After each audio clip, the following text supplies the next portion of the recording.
আগন্তুক এই বিটিচি নিৰ্বাচনত থুৰিবাৰী সমষ্টিত যাতে এইবাৰ BPF আৰু অসম গণ পৰিষদৰ কেন্দ্ৰীয় হিচাপে মোক যাতে হাতী ছবিত আপোনালোকৰ বহুমূলীয়া ভোটদান প্ৰদান কৰি আগন্তুক এই আজি আমি উপস্থিত আছোঁ 19 নং থুৰিবাৰী পৰিষদীয় সমষ্টিৰ প্ৰাৰ্থী মহোদয়ৰ ওচৰত। তো তেখেতৰ পৰা বিটিচি ইলেকশ্যন সম্পৰ্কে কিছুমান কথা আলোচনা কৰিম বুলি। তো দাদা, এইবাৰ বিটিচি পৰিষদীয় নিৰ্বাচনত আপোনাৰ কেনেকুৱা অনুভৱ হৈ আছে? সকলোকে নমস্কাৰ জনাইছোঁ।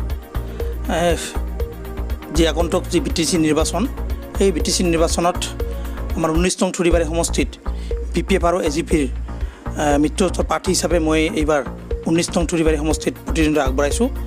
আৰু মই এই যে কেন্দ্ৰীয় হিচাপে আমাৰ BPF আৰু অসম গণ পৰিষদ দলৰ দলীয় কৰ্মকৰ্তাসকলৰ লগত লৈ ইতিমধ্যে বিভিন্ন ঠাইত সমষ্টিৰ বিভিন্ন ঠাইত ঘূৰিছোঁ, ৰাইজৰ মতামত লৈছোঁ, যুৱকসকলৰ লগত কথা পাতিছোঁ, আই মাতৃসকলৰ লগত কথা পাতিছোঁ আৰু প্ৰতিটো ক্ষেত্ৰত এটা পজিটিভ আচলতে আমি সঁহাৰি পোৱা বুলি মই ক'ব পাৰোঁ। আৰু আগন্তুক দিনত থুৰিবাৰী সমষ্টিৰ সামগ্ৰিক উন্নয়ন কৰাৰ স্বাৰ্থত, থুৰিবাৰী অঞ্চলৰ ৰাইজৰ সামগ্ৰিক উন্নয়ন কৰাৰ স্বাৰ্থত সকলো জাতি জনগোষ্ঠীৰ সম্প্ৰদায় সকলো লোকে যাতে আমি ঐক্যতাৰে আমি যাতে এই সমষ্টিটো উন্নয়ন কৰাৰ স্বাৰ্থত যাতে আমি একত্ৰিত হ'ব পাৰোঁ।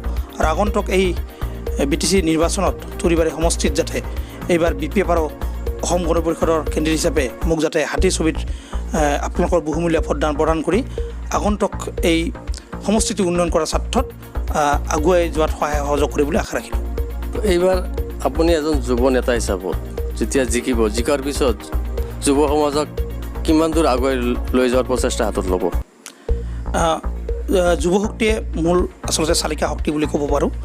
কাৰণ যুৱকসকলক আমি যেতিয়া বিভিন্ন ধৰণৰ কাৰিকৰী শিক্ষাৰ জৰিয়তে, বিভিন্ন ধৰণৰ আঁচনিৰ জৰিয়তে যেতিয়া আমি যুৱকসকলক আমি আগুৱাই লৈ যাম, তেতিয়া নিশ্চয় যুৱকসকলে আগন্তুক দিনত তেওঁলোকৰ যি প্ৰতিভা, তেওঁলোকৰ যি টেলেণ্ট, এই টেলেণ্টৰ জৰিয়তে তেওঁলোকে আগুৱাই যোৱাৰ ক্ষেত্ৰত তেওঁলোকে এটা সুবিধা পাব। আৰু থুৰিবাৰী অঞ্চলৰ আমাৰ বিভিন্ন যুৱক যুৱতীসকল আছে, তেওঁলোকে কিন্তু আগুৱাই যোৱাৰ এটা মন আছে।